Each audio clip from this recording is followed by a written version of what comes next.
किन टॉपिक पे बात करेंगे आज। अक्सर हमारे अल्फाजों की कदर नहीं होती।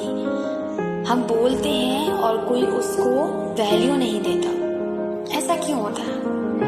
हम कहते हैं हम सच बोल रहे हैं, लेकिन कोई सुन नहीं रहा। हमने कुछ बोल दिया और लोगों ने इग्नोर कर दिया। तो बात करने की जो है तरीका होता है, बात करने का एक अंदाज होता है।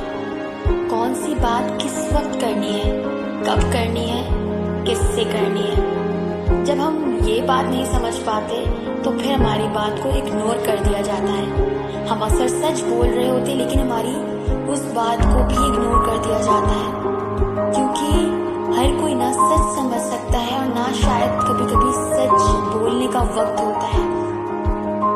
कुछ लोग बहुत जज्बाती होते हैं और जज्बात में कहते हैं कि हम सच बोलते हैं, लेकिन अक्सर सच्चा होते हुए भी हमें कुछ जगहों पे खामोश रहना पड़ता है, कभी रिश्तों के लिए, कभी आने वाले रिश्तों को बचाने के लिए।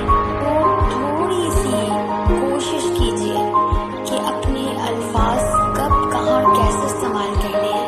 अक्सर ऐसा होता है कि बहुत नाराजगी का समय होता है, उस वक्त हम ऐसी कोई बात कर देते हैं जिससे क्लैशेस और बढ़ जाते हैं और हमारी अक्सर बात की वैल्यू नहीं होती है। बहुत लोग बात कर रहे होते हैं और हम बीच में बात शुरू कर देते हैं। तो बात करने का तरीका, हमारा लहजा, हमारे अल्फाज हमारी वैल्यू बनाता है लोगों में।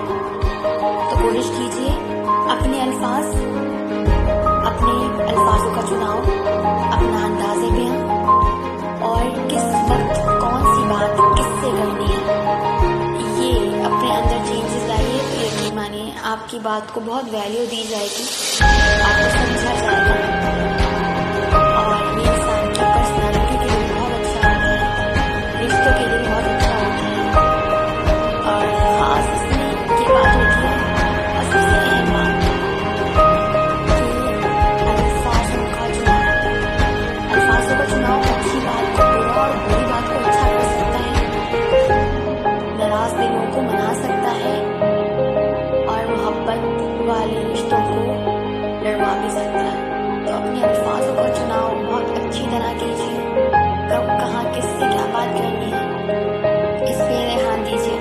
थोड़े से अपने इन चीज़ों को ग्रूम कीजिए ताकि लोग आपकी बात सुने, आपसे मशवरा कर सकें, आपको वैल्यू दें, आपको, आपके अल्फाजों को, आपकी राय को।